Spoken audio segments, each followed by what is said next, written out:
Salutations à vous tous et shalom à vous, peuple de Dieu, enfants de Dieu, serviteurs, ministres de l'Éternel. Bienvenue dans votre émission, l'Espace Dialogue. Moi, c'est le frère José Bolois. Je suis très honoré par la visite d'un homme de Dieu bien, l'archibishop Paulin, et avec lui, nous allons discuter un peu, partager concernant l'évolution de l'Église. Et il y a aussi un événement qui se prépare le mois prochain. Et je vais vous donner plus d'informations pendant que nous allons discuter avec lui. Il y a un événement, une conférence des serviteurs qui se prépare à l'église Living God Temple, ici en Afrique du Sud, Johannesburg. Et le thème qui sera développé, le bataille ou le combat de la connaissance. Et l'orateur sera l'archibishop Paulin. Et ensemble avec lui, nous allons parler pourquoi cette interpellation, cet appel à cette conférence. Shalom et bienvenue l'homme de Dieu. Merci beaucoup mon frère bien-aimé. Je n'aime pas me présenter moi-même. D'habitude, je ne le fais plus. Je sais que je suis quand même connu dans le milieu ecclésiastique. Voilà, nous avons répondu à l'appel du prophète Joël à ce qui concerne l'organisation de sa conférence. Comme vous le savez très bien que c'est notre travail. Il est venu nous solliciter de faire ce qui est dans notre domaine. Je suis prédicateur, je suis enseignant, je suis un conférencier aussi. Ça nous a plu, c'est pourquoi j'ai répondu favorablement à sa demande, aussi à son invitation. Et le thème qu'ils ont proposé, moi je pense que c'est un thème qui a l'actualité. Vous savez, nous avons un problème. L'Église que vous voyez est combattue chaque jour. Le mot Église, il y a plusieurs significations, il y a plusieurs définitions, mais prophétiquement, nous disons que l'Église, c'est déjà un combat. L'Église a été combattue, sera combattue, et l'Église a la même maladie. Vous allez trouver la même maladie ici en Afrique et en Europe et partout. De la même manière que l'Église est gérée par le même esprit, et c'est de la même manière que l'Église est combattue par les mêmes esprits. C'est vrai avec des comportements différents ou des cultures différentes, mais nous avons les mêmes démons. C'est les démons de division, c'est les démons d'incompréhension, c'est les démons de l'ignorance aussi. Alors c'est pourquoi nous disons que la conférence est là pour aussi amener la guérison du ministère.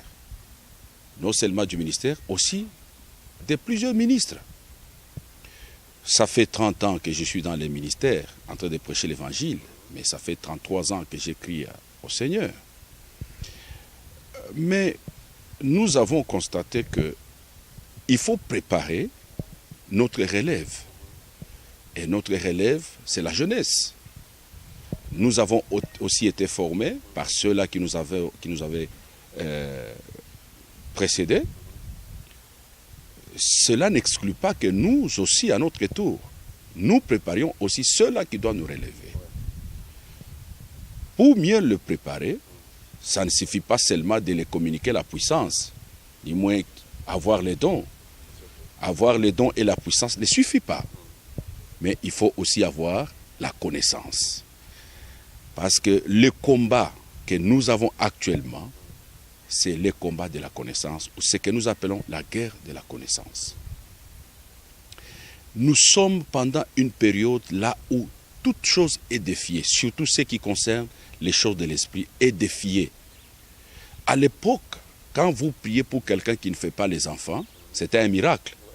Mais aujourd'hui, la science, la médecine nous a prouvé le contraire, a défié cela par les bébés éprouvettes. Vous savez comment on fait avec l'insémination. Donc, aujourd'hui, on ne parle pas de miracles. Et si vous allez en Inde aujourd'hui, on arrange même les pieds maintenant des paralytiques et des boiteux. Les Indiens le font. Et même les yeux Aujourd'hui, on fait des opérations, quelqu'un qui était aveugle, on peut placer les yeux de quelque chose, il commence à voir. Ça signifie tout ça, et la technologie, et la science, et la médecine, est en train de défier les surnaturels. Maintenant, qu'est-ce qui nous reste?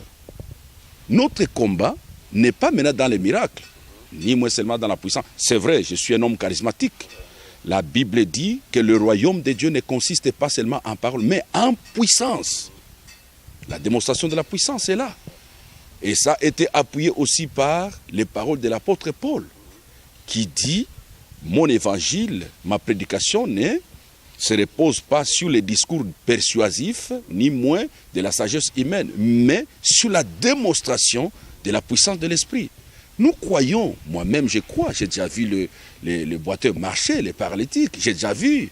Ce n'est pas des choses que je témoigne comme ça verbalement, mais nous avons les images à l'appui. Mais tout ça, nous avons constaté que il y a la science, il y a la technologie, il y a la médecine, qui est en train maintenant de défier toutes ces choses-là. À notre époque, prêcher, c'était aussi un miracle. À notre époque.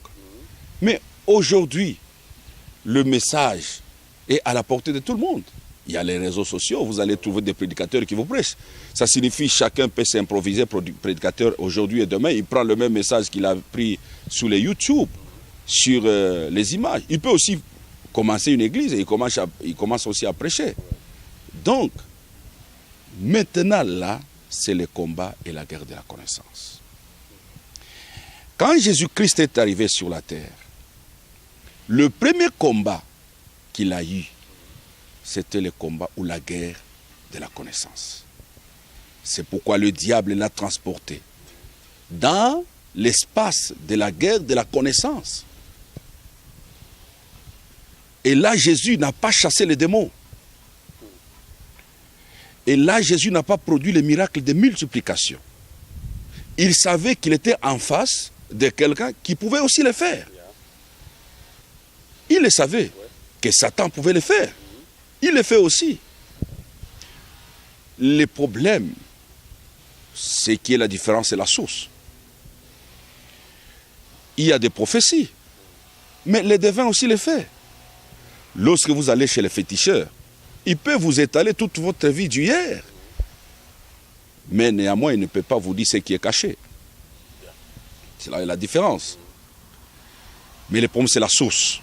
Nous parlons de la source. Et Jésus va affronter Lucifer sur le terrain de combat ou de la guerre de la connaissance. Et ce qui a affaibli Satan, ce n'était pas la démonstration de la puissance de Jésus. Non.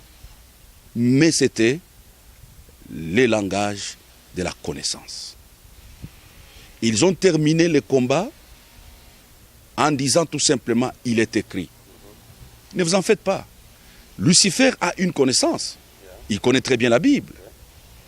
Il peut jouer dans la psychologie, il peut jouer dans la philosophie.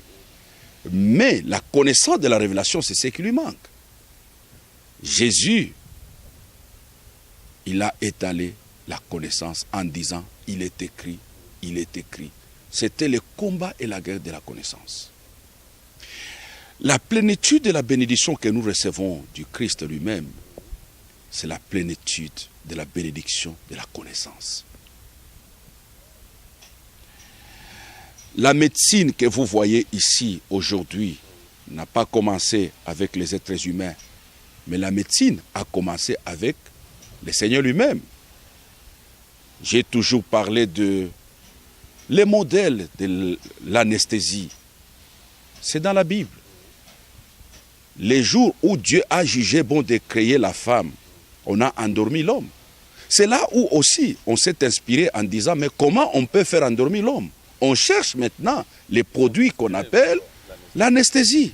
Ça signifie le premier anesthésiste sur la terre, c'est Dieu lui-même. Il est parti plus loin, il s'est fait lui-même chirurgien. Parce que pour retirer maintenant la femme, il fallait faire la chirurgie du côté de l'homme pour sortir la côte et créer une femme. Donc, il est le médecin, c'est lui le médecin par excellence. Mais là, ça ne pose pas un problème. Nous avons l'architecture aujourd'hui. Mais la Bible dit, lorsqu'il parle à Moïse, il dit, tu prendras les modèles que tu as vus là, au ciel. Ça signifie même l'architecture. C'est Dieu. Lorsqu'il appelle Noah pour fabriquer les bateaux, il lui donne les modèles des bateaux. Voyez un peu. Ça, c'est la connaissance. Mais ici, nous parlons dans la connaissance des Écritures. Vous ne pouvez pas servir quelqu'un que vous ne connaissez pas très bien. Il faut les connaître. Mais pour les connaître, il faut avoir la connaissance. Voilà pourquoi nous disons, nous allons parler sur la guerre des connaissances. C'est ce qui nous reste. Ceux-là qui vont tenir pendant les dernières années qui nous restent sur la terre, parce que le Seigneur a déjà annoncé son arrivée. Ça, croyez-moi. Nous allons nous battre, c'est par la connaissance. Ceux qui n'auront pas... Merci beaucoup, chers téléspectateurs, nos amis internautes, partout où vous êtes branchés, connectés dans cet espace, même vous qui êtes partout à travers le monde, dans cette grande chaîne de télévision. Je reçois pour vous l'archibishop Paulin. Il se prépare pour une grande conférence des serviteurs ici en Afrique du Sud, à Djobo. Je crois que nos numéros seront affichés dans vos petits écrans. Si vous voulez encore plus d'informations, appelez-nous pour vous donner le lieu et la date. Je crois qu'on va en parler bientôt là. L'homme de Dieu, ma question serait, il y a un leader ou un pasteur, un apôtre, un évangéliste qui nous suivent. Comme vous avez dit, vous êtes un visage qu'on ne peut pas encore introduire. Il pourrait se poser la question, parce que vous avez déjà vu le miracle, vous avez opéré des miracles, maintenant vous êtes fatigué, s'il faut que j'utilise les termes, fatigué de voir ces miracles, maintenant vous nous invitez à la connaissance. Mais moi j'ai encore l'envie, j'ai la faim d'opérer encore des miracles. Pourquoi encore atteindre cette telle conférence? Pour connaître quoi? Et pourtant je vais expérimenter, me réjouir des miracles avec les dons que Dieu m'a opérés. Si telle question se nous serait posée, quelle sera votre réaction par rapport à ces serviteurs qui pouvaient réagir ainsi? On ne cessera jamais de parler de miracles. Un prédicateur qui refuse le miracle, il doit cesser d'être prédicateur. Et un prédicateur qui ne croit pas au miracle, il doit démissionner de ses fonctions. Parce que le miracle, c'est la vie permanente des hommes de Dieu et des enfants de Dieu. Le miracle, c'est notre vie. Ce n'est pas une vie temporaire. Non. Mais le miracle doit être une vie permanente, selon qu'il est écrit dans la parole de Dieu. Ce qui est vrai, on ne cherche pas le miracle. Non, c'est le miracle qui nous accompagne. La Bible dit que voici le miracle qui accompagneront ceux qui auront cru. Ça signifie vous accompagner dans votre vie de chaque jour. Vous êtes appelés de vivre le miracle. Le miracle, ce n'est pas quelque chose de 2 minutes, 3 minutes, et puis c'est comme si vous êtes venu vivre le miracle, et après un temps, le miracle s'arrête. Non, le miracle nous accompagne, mais on ne les cherche pas. Là, il faut que les gens comprennent. La Bible dit que voici les miracles qui accompagneront ceux qui auront cru. Ça veut dire, on ne suit pas le miracle, mais le miracle nous accompagne lorsque nous croyons en lui. Ça devient notre mode de vie. De chaque jour, nous les vivons, nous expérimentons cela. Et il y a plusieurs miracles. Mais la Bible dit que à mon nom, vous allez chasser les démons, les malades seront guéris, et vous allez parler dans de nouvelles langues. Ça signifie même parler en langue, c'est tout un miracle. Ça signifie, si tu parles la langue tout à l'heure là, c'est le miracle. Et si tu veux vivre les miracles de chaque jour, parle la langue chaque jour, c'est le miracle. C'est le miracle. Je n'exclus pas les miracles, mais je vous amène dans un domaine maintenant très sensible. C'est le domaine de la connaissance. Pourquoi? C'est pour défier aussi de l'autre côté. La révélation, la prophétie n'a pas de problème.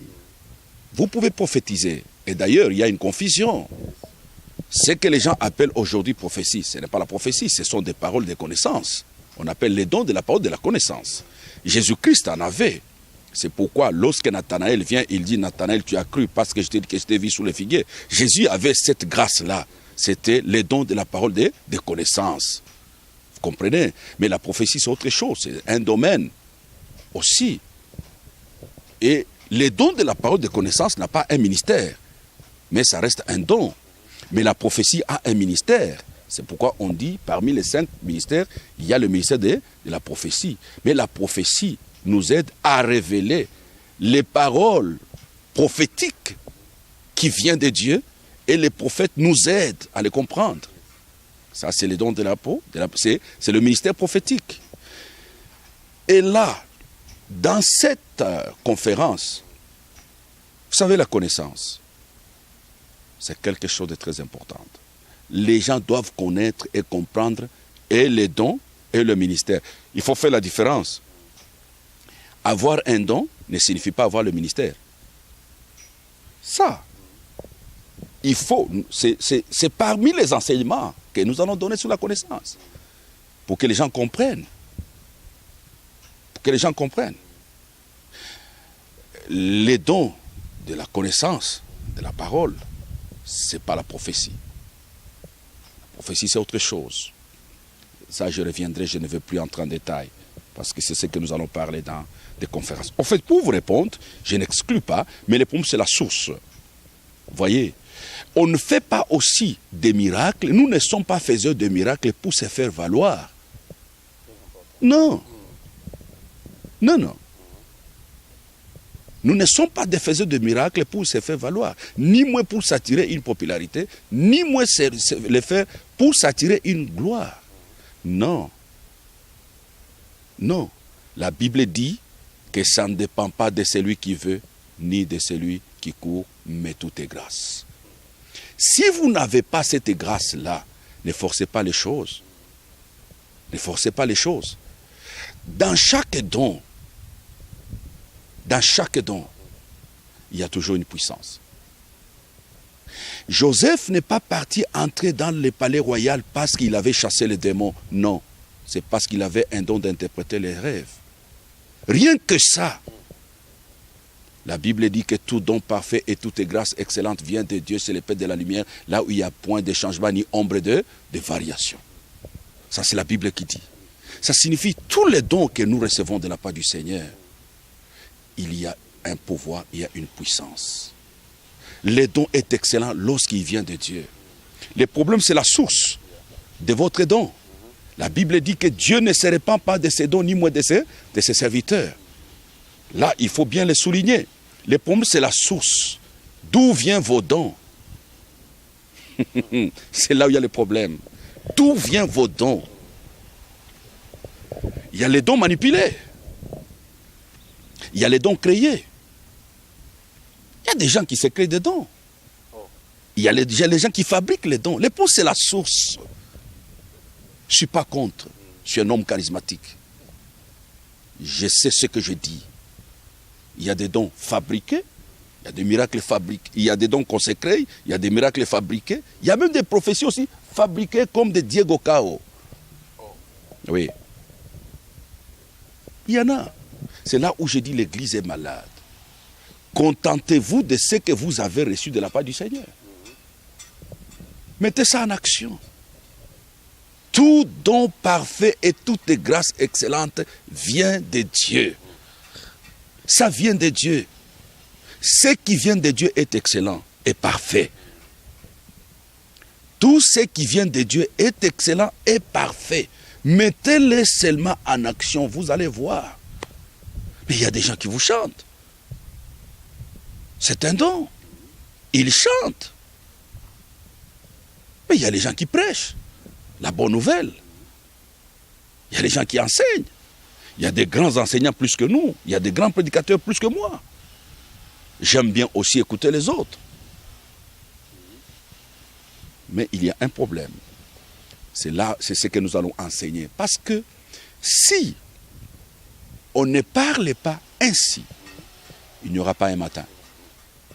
À la loi et au témoignage. Si on ne parle pas ainsi, il n'y aura pas un matin. Que vous appelez souvent, il n'y aura pas l'aurore. Mais moi j'ai dit, il n'y aura pas un matin. la génération qui est en train de venir après nous, si on ne les enseigne pas, l'Église aura des difficultés. Écoutez, il y a d'autres religions qui naissent pour le moment, qui prennent même de l'ampleur. Alors, si on ne communique pas la connaissance aux enfants, il y aura des bandades. La puissance elle-même dont vous parlez, la puissance est cachée dans sa parole. Là, vous devez le comprendre. La Bible dit l'évangile du Christ. L'évangile, c'est quoi? Qui signifie dynamique. C'est ça l'évangile. Ça signifie dynamique. L'évangile, la parole de Dieu que vous voyez, a sa puissance elle-même, sa puissance. Lorsque vous la transmettez, il y a une puissance qui accompagne l'évangile, qui accompagne la parole que vous prêchez. Et ça produit les effets. Vous n'avez pas besoin de forcer les choses. Les choses de Dieu ne sont pas mécaniques, mais elles sont automatiques. Mais aujourd'hui, vous voulez forcer les choses comme si ça dépendait de vous-même.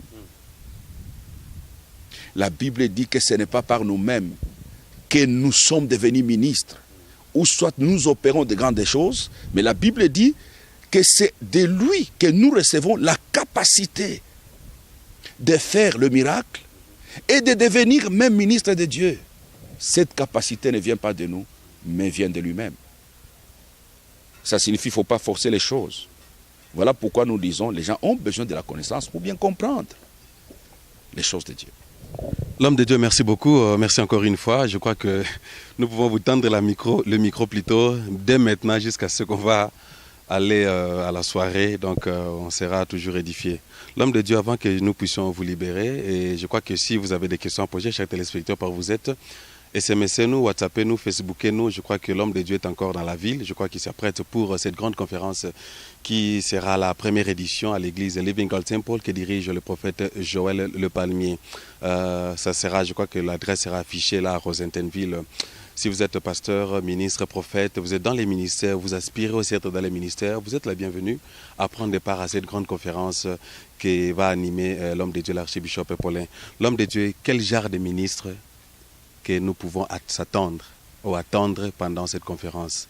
Est-ce qu'il y a des ministères ou des ministres spécifiques que vous attendez pendant cette conférence, ou l'invitation est donnée à tous les hommes de Dieu, tous les ministres du Seigneur? Bon, c'est la fête de tout le monde. Hein? Nous invitons toutes les catégories différentes et toutes les couches différentes. Mais écoutez, même ceux-là qui n'ont pas encore cru dans le Seigneur, ils peuvent aussi venir. Nous avons besoin d'eux. Les musulmans, les catholiques. Bon, c'est le temps de la connaissance. Et nous invitons les hommes de Dieu, les prophètes, les apôtres, ceux-là qui ont la connaissance plus que nous. Ils peuvent aussi venir ajouter quelque chose. Ou peut-être leur présence tout simplement dans la salle peut amener un plus à ceux-là qui viendront. Quand vous lisez la Bible nous parle de Manassé. La Bible dit que le feu du buisson ardent sera transporté par la famille, la tribu de Manassé. Manassé, c'est le fils de Joseph, qu'il a acquis en Égypte avec une femme égyptienne. Mais quand Moïse est mort, la Bible dit que le feu du buisson était sur leurs épaules. Mais c'est lui qui faisait des miracles spectaculaires. C'était Josué. Mais au milieu des enfants d'Israël, ce qui donnait la force même à Josué, c'était le feu du buisson ardent qui était transporté par la tribu de Manassé. Ça veut dire la présence des hommes de Dieu dans la salle. Ça va aussi aider à d'autres personnes d'être contaminées par la puissance, par leur grâce. C'est pourquoi nous avons besoin d'eux. Pourquoi nous allons dans des conférences? Ce n'est pas seulement pour que nous puissions prêcher, non. Nous allons aussi pour affecter certaines choses d'une manière spirituelle. Donc, c'est pourquoi nous les invitons. Il faut avoir l'amour d'impacter les jeunes gens, d'impacter les autres. Il ne faut pas être égoïste, même dans les choses de Dieu. Nous avons reçu gratuitement, nous devons aussi donner gratuitement. J'invite tout le monde, j'invite les jeunes serviteurs, j'invite les pasteurs, ceux-là qui ont des églises, qu'ils viennent aussi. En prêchant la bonne nouvelle, il y a toujours une puissance qui se dégage. La Bible dit que lorsque l'apôtre Pierre a fini de prêcher, le Saint-Esprit est descendu. Et le lieu là où ils étaient trembla. Et les gens étaient tous remplis du Saint-Esprit. Donc, dans la prédication, il y a aussi l'impactation de la puissance. Parce que c'est vrai, pour transmettre l'évangile, vous avez besoin de la puissance, que moi j'appelle la grâce de la dispensation. Tout le monde peut prêcher, mais tout le monde n'a pas la grâce de la dispensation. Vous pouvez prêcher les choses qui peuvent égayer les gens, mais qui ne restent pas dans l'esprit et dans l'âme.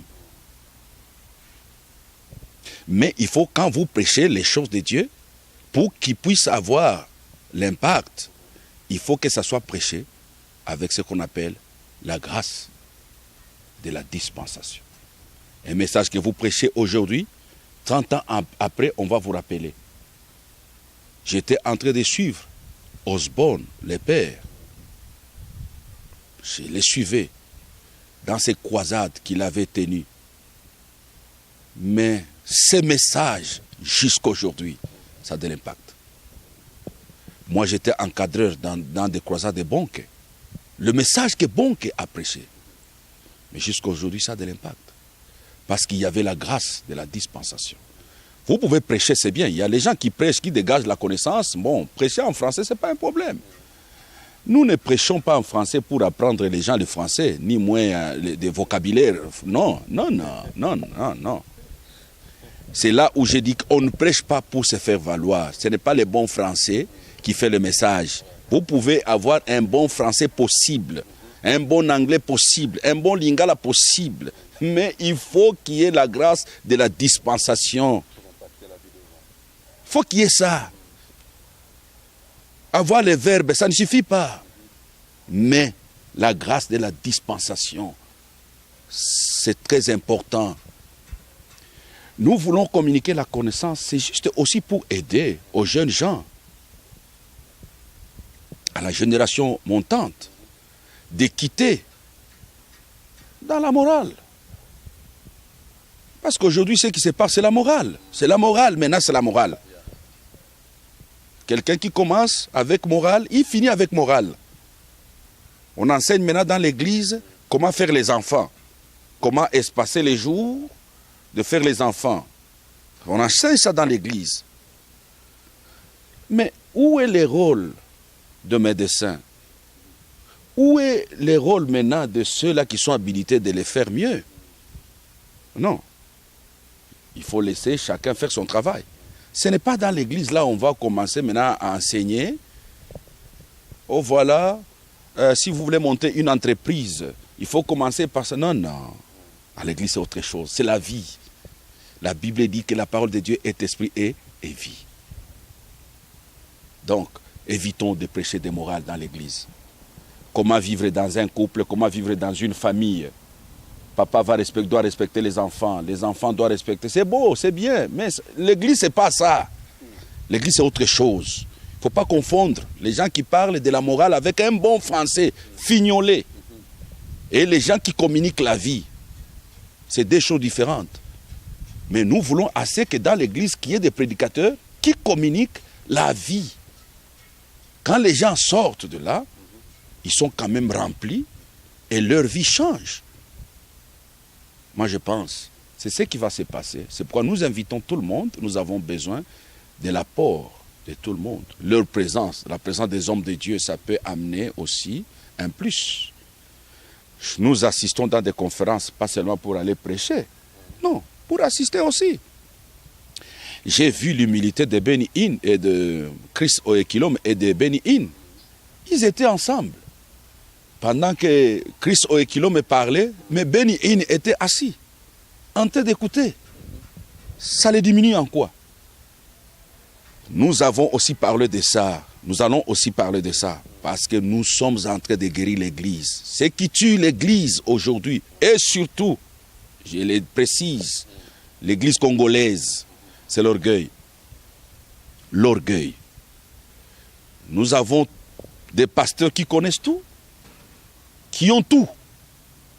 Et là où nous trouvons même des pasteurs qui parlent de leur argent, dans les Facebook, du haut du plateau, leurs voyages et leurs habits. Non, on n'a pas besoin de tout ça. Prêchons Christ. Prêchons Christ.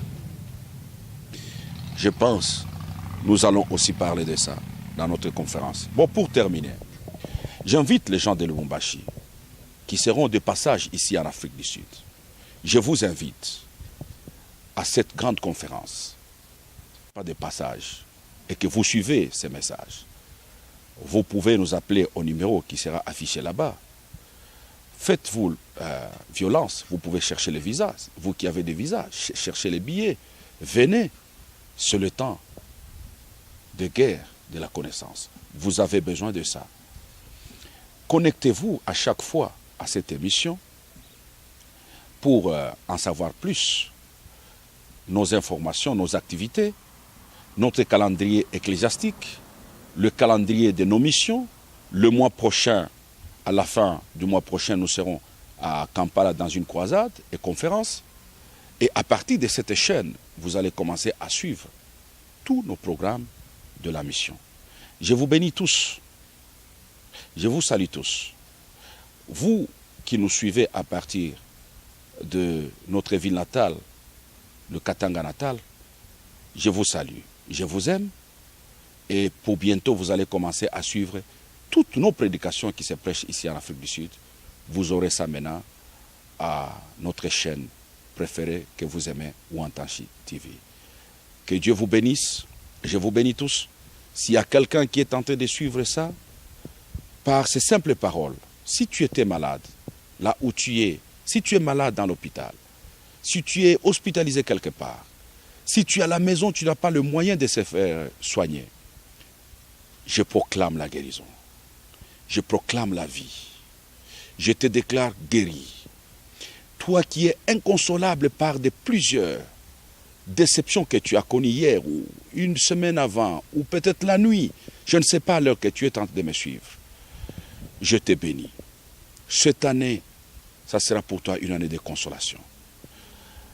Je ne sais pas, tu as été déçu au travail. Je ne sais pas, tu as été déçu quelque part. Mais je voulais prier pour toi à ce que la grâce de la consolation se repose sur toi. Je prie pour des femmes stériles. Cette année, le Seigneur va vous visiter. Je prie pour le ministre de Dieu qui est en train de passer des moments très difficiles. Je sais, chaque ministère vivant a des temps de tempête. Que le Seigneur apaise la tempête dans votre ministère. Le ministère qui devait s'écrouler à cause des problèmes, que Dieu stabilise cela. Vous qui avez des problèmes de finances, que Dieu vous visite financièrement. Soyez bénis de la part du Seigneur. Au nom de Jésus-Christ. Amen. Merci. Merci beaucoup l'homme de Dieu. Nous sommes très honorés. Merci aussi pour votre prière. Merci pour votre temps. Nous sommes vraiment et nous étions honorés.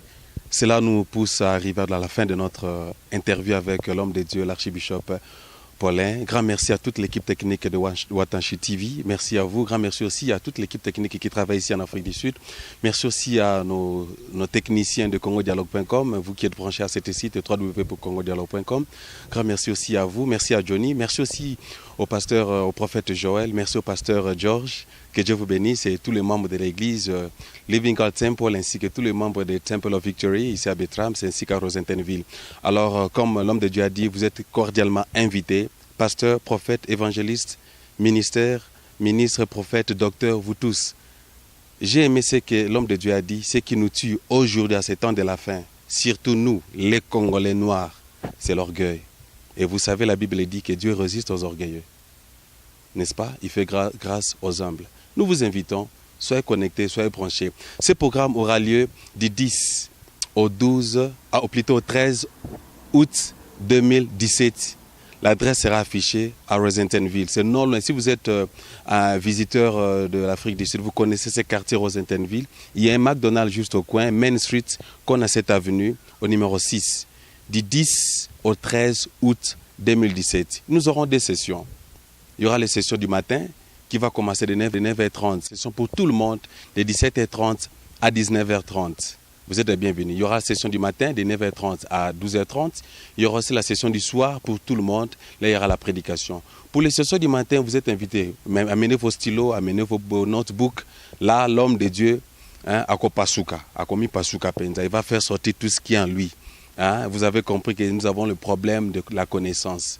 Quel genre de connaissance que vous avez? Si vous prétendez connaître tout, s'il vous plaît. La Bible déclare nous connaissons en partie. N'est-ce pas? Alors nous sommes invités à être là.